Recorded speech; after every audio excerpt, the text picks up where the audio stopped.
ادب توجیست از نور الهی، بسر بین مان و رو هر جا که خواهی. ببینید اگر شما با آداب باشید او همچون تاج است که در سر میگذارید، به هر جا که خواهید میروید. اگر برگردیم چرا از سخن از ادب کردیم، پیش از همه سلام و درود به شما، چون السلام علیکم که گفتیم به شما سلامتی خوان هستیم. بهترین نعمت سلامتی است. سلامتی را قدر کنید. این چشم ما رو دیدید و همش خسته شدیم از بیماری پیهم درق ما نیز دعا کنید و خدا نگهبان شما. زنگ پیهم بود، زنگ تلفن. گوشی را برداشتیم، گفت جانک جان. این موضوع خیلی زیاد بود، شکایت ها. شما سخن کنید، شاید سخن شما به اینها تاثیر کند. گفتیم برادر عزیز چی شد؟ من در فدراسیون روسیه هستم. روز زنم زنگ زد، همسرم زنگ زد، گریان بود. گفتم که چی شد؟ چرا گریه میکنی؟ یعنی غمگین بود. گفت من دیگر فرزندانم آن را باغچه نمیبرم. دید زد. حیران شدم، پرسیدم که چرا؟ چی شد آخر؟ هر باری که کوچه میبرایم فرزندها را به باغچه بردن و آوردن، بچه ها در کوچه گپ میپرتاین. بچه ها به سوی ما گپ میپرتاین در کوچه است که هی دختر یا فلان، هی هر نغمه هایی که هست. جوان خیلی بیکار شدن، همیز قدهای کوچه میشینن، دایدوهای بسیار. بعد به هر همسرای هر کس، دختران هر کس گپ پرتایی میکنن این و آن. گفتیم که شاید سخنان ما آنها را تاثیر نکند، زیرا با یک کس در این زمان سخن کردن میدونه چی قدر دشوار است. یک کس را عیبش را گو، چی یک شب پاتیر زن یا چی عیبش را گو، هیچ کس برداشته نمیتواند. از این سبب گفتیم دشوار است. اما خیلی به هر حال یک برنامه میکنیم، شاید از صدها یک نفر هم بیدار شود. چی بیدار شود؟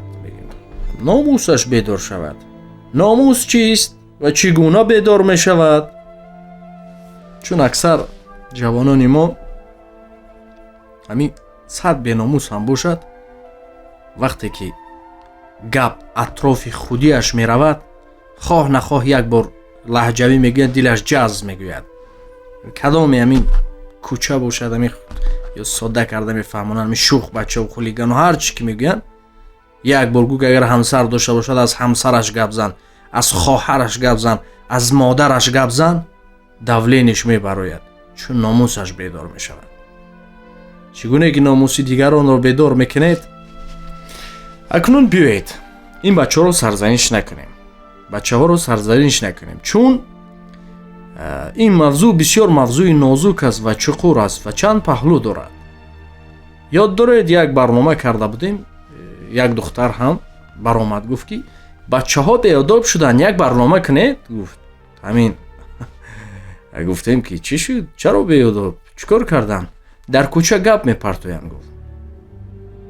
گفتیم که بیهوده گپ نمیپرتوفتگیستن. چی شد آخر؟ هر کجا میرفته از گپ میپرتوین. بخی اون پروفیلش میگن و این شخصیش در اومده میگه او رسما رو میبینید، او لباس پوشی ها رو میبینید. قریب که میگفتم که خواهر اپای بخشیش و با این لباس پوشید، من هم گپ میپرتویم. آخر البته شوخی از جدی نفهمید. اما برگردیم، اگر وقتی شکایت میکنید، پیش از شکایت یک بار نگاه کنید. شاید، نمیدونیم، شاید نه همه لباس های شاید جلب کننده داشته باشه، یا لباس های تنگ است، یا لباس هایی که جلب کننده است. اصلا دویما میگفتیم کلمه جلب وقتی استفاده میبرن خفه نشوید، این گپی بیزیب نیست، جلب کننده است. جلب، حتی بچه جلب شده میشواند، دختر جلب شده میشواند. این جلب کننده، جلب، دقت جلب میکند. یک کار میکند، یک چیزی میپوشد که دقت رو جلب میکند. شاید اکثرا از همون نگاه میکنن لباس پوشی شما را که بسیار یا ریان است، کشاده است یا چیز دیگر، بعد شاید گپ پرتوین. چرا؟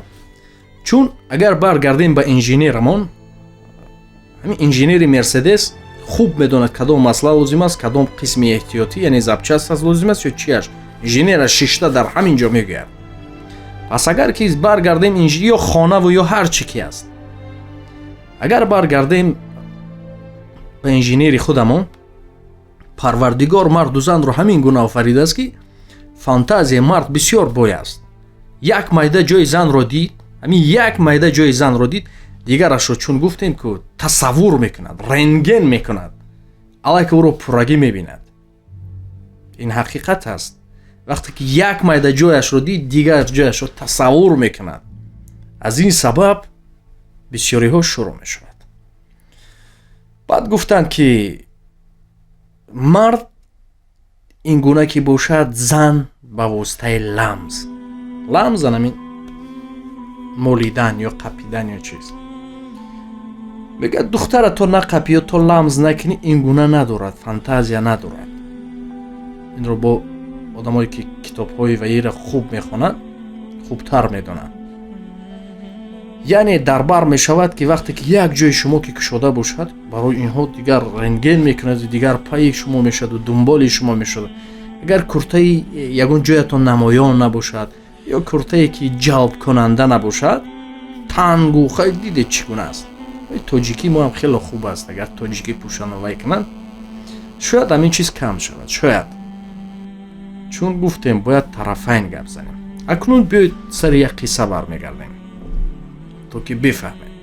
چون همه میدوند، میگوید که در کس رو کوفتی درت رو میکوبد یا هر چی که است. بعد میگوید که ای خلاص بسیار بود مثال ها بودو، شاید ندرست فهمند. چون جامعه ما این گونه چیزی هستیم که هزار گپ خوب میزنی، یک ذره اگر که گپت غیجی تو بخشش میپرسم روی رو حتی جوش میبید تو فهمیدید. یک مرد مال زیاده داشت، وقت نداشت. از این سبب هر صبح چوپان است پادبان آمده مالهایش رو میبرد، باز بگاه میآورد. یک صبح بر وقت به سوی بازار روان میشود و در خانه یک زن داشت. زنش تنها بود. پادبان صبح میآید که مرد نیست، میگوید که مالها در آمده خودتان سر بدید، مالها رو بیرون کنید. همون چوپان، همون پادبان. زن وارد می شود که این مرد چوپان فهمید در کوه و دشت و خیلی شاید حمله می کند. وارد می شود، دست درازی می کند، می قپد، می غلطاند. زن بسیار داد و وای می کند، اما در یک حالتی به همون نزدیک می خیزد و کلان دیگر می شود و عذر خواهی می کند. اینقدر شرم می دارد، بخشش می پرسد، از اونجا فوراً بیرون می شود. زن خانه می دراید، دیگر دلش پر گریان می شود، گریه می کند. همسرش از بازار بر می گردد، می گوید مردک اول اینکه بخشش، عذر می خواهم از تو، من گناه من نبود، اما در نبودن تو همین حالت شد. که او لیکن خیست، عذر خواهی کرد و رفت، بسیار پشیمان شد.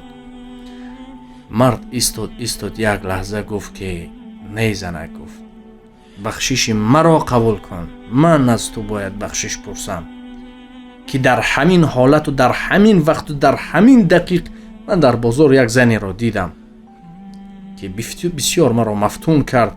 من هم تا همین حد رسیدم، اما بیدار شدم، گفتم ای تو چی کار میکنی؟ این قرض است، قرض کردی میکند. همون حالت بیدار شدم و از این کار خودم را دور کردم. این همون بود، این همون هر دو بود. جوانان عزیز،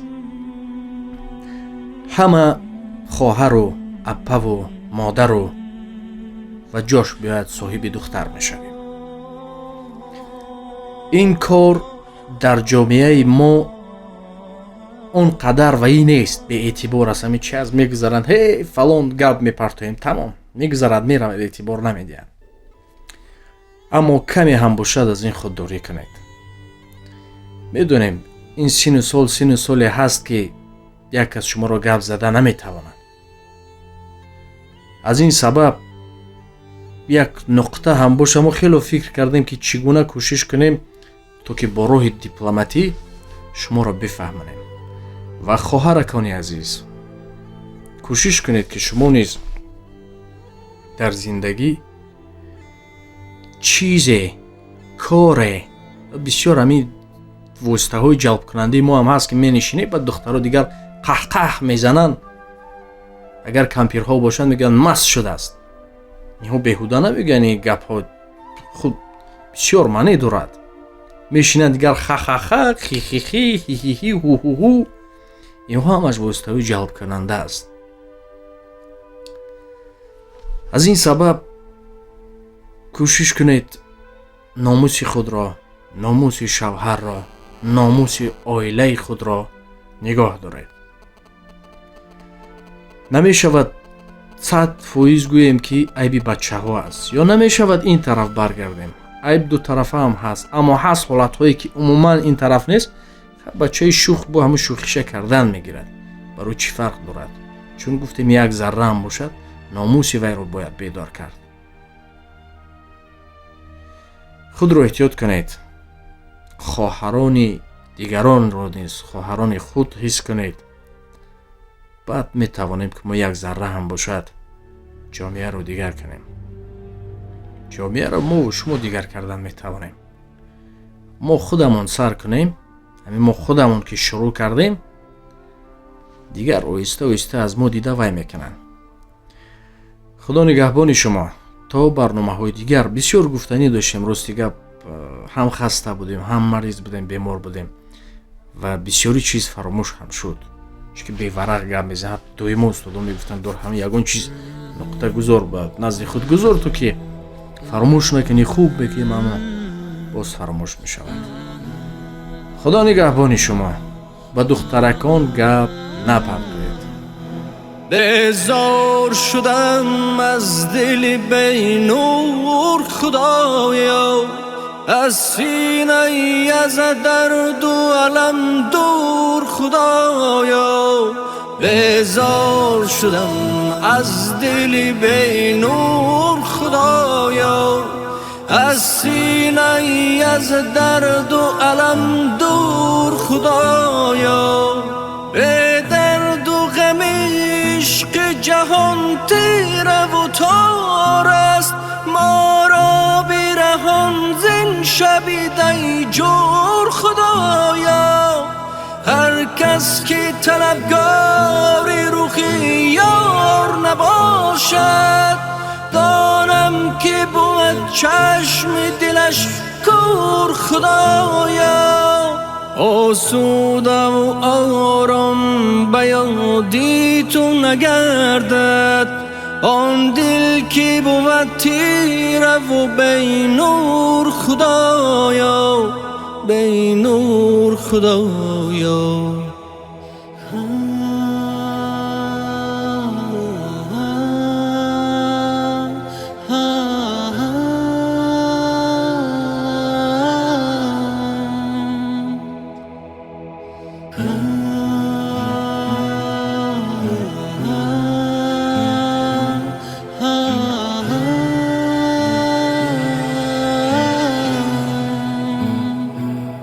سر را ننهد پیش تو با خار و ذلت، هر کس که بود جاهل و مغرور خدایا. از جهل و غرورم بیرهان تا که نباشم، دل مرده تنها شده در گور خدایا. توفیق عطا کن که به کف آورم این روز، چیزی که بود پیش تو منظور خدایا. دارم ذکریمی تو امید که فردا با قلب سلیمم کنی مشهور خدایا. بیزار شدم از دل بی نور خدایا، از سینه از درد و علم دور خدایا. بیزار شدم از دل بی نور خدایا، از سینه از درد و علم دور خدایا، دور خدایا، دور خدایا.